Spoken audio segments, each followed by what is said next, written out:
NEET और JEE mains का जो डिलीटेड पोर्शन है वो ऑलमोस्ट लगभग लगभग आपका सेम है। बस ध्यान देना है कि क्या क्या आपका, अगर जो बोर्ड वाले बच्चे हैं वो ध्यान दीजिएगा कि आपके बोर्ड में, सीबीएसई के बोर्ड में आपका पी ब्लॉक है ना डिलीटेड है, लेकिन मेंस में आपका पी ब्लॉक जो है ना वो है। ठीक है, तो आप यहाँ से इसको अभी से पढ़े रहेंगे तो जाहिर सी बात है ज़्यादा अच्छा रहेगा। तब क्या है कि अगर पोर्शन पे हम लोग देखें तो सबसे पहला पोर्शन जो है आपका chemistry in some basic concept of chemistry, 11th का जो पहला चैप्टर है उसमें से हम लोग पढ़ते थे कंसंट्रेशन टर्म, और इसी कंसंट्रेशन टर्म को हम लोग 12th में पढ़ते थे सॉल्यूशन चैप्टर में।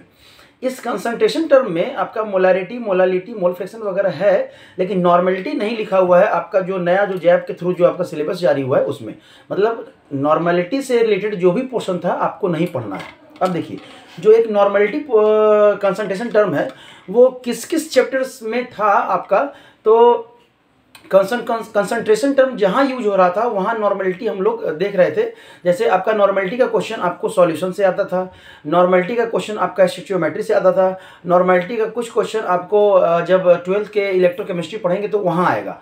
तो उन सारे चैप्टर से जो नॉर्मेलिटी रिलेटेड क्वेश्चन है उसको आप स्किप कर सकते हैं। समझ में आ रहा है? तब क्या है कि अब हम लोग बात करते हैं स्टेट ऑफ मैटर का। तो ऑलमोस्ट लगभग ये सब हम लोग बात कर चुके हैं कि स्टेट ऑफ मैटर आपके जेईई मेंस में हटा दिया गया है, केमिस्ट्री के पोर्शन से हटा दिया गया है, लेकिन फिजिक्स में तो आपको थर्मोडायनेमिक्स पढ़ना है और केमिस्ट्री में भी थर्मोडायनेमिक्स पढ़ना है। तो कुछ एप्लीकेशंस हैं पीवी इक्वल टू एनआरटी आपके स्टेट ऑफ मैटर का आपके थर्मोडायनेमिक्स में, तो उस चीज़ को तो आपको पढ़ना ही होगा। तो इससे रिलेटेड चीज़ जो है ना आपको उसको करना ही होगा। तो हमारा राय यही रहेगा कि कुछ कुछ आप पोर्शन है ना देखते चलें, एकदम से स्किप ना करें। हाँ, जो पोर्शंस हैं जैसे हाइड्रोजन हो गया, आपका मेटलर्जी हो गया, आपका इन्वायरमेंटल केमिस्ट्री हो गया, आपका न्यूक्लियर केमिस्ट्री हो गया, आपका केमिस्ट्री इन एवरीडे लाइफ हो गया, आपका पॉलीमर हो गया, ये पोर्शन ऐसे हैं जिसको कि आप रिड्यूस कर सकते हैं, इससे कहीं कोई चैप्टर से रिलेटेड नहीं है। ठीक है, और एक पोर्शन है आपका जो सॉलिड स्टेट है। सॉलिड स्टेट भी किसी से रिलेटेड नहीं है। उसका थियोरेटिकल वाला पार्ट देखें कि डिफेक्ट्स ऑफ जहाँ सॉलिड पढ़ते थे वहाँ पे आप पी टाइप और एन टाइप सेमीकंडक्टर आप पढ़ेंगे, फिजिक्स में भी पढ़ेंगे, मॉडर्न फिजिक्स में, और केमिस्ट्री में भी आपका पी टाइप सेमीकंडक्टर और एन टाइप सेमी। तो ये वाला पोर्शन आप जो है ना हल्का आपको देखना पड़ेगा, क्योंकि आपके केमिस्ट्री से भले ही सॉलिड स्टेट आपका डिलीटेड है लेकिन वहाँ पे है। प्लस सॉलिड स्टेट में हम लोग पढ़ते थे पैरामैग्नेटिक और डायमैग्नेटिक कैरेक्टर, जो फिजिकल प्रॉपर्टी में आपको डिपेंड करता है। तो ये जो कैरेक्टर है कैरेक्टरिस्टिक्स आपके एलिमेंट्स का, ये आपको डी ब्लॉक में भी पढ़ना है, डी ब्लॉक एलिमेंट्स का भी पढ़ना है, आपको पी ब्लॉक एलिमेंट्स का भी पढ़ना है। मेनली जो है डी ब्लॉक एलिमेंट्स में हम लोग पढ़ना है।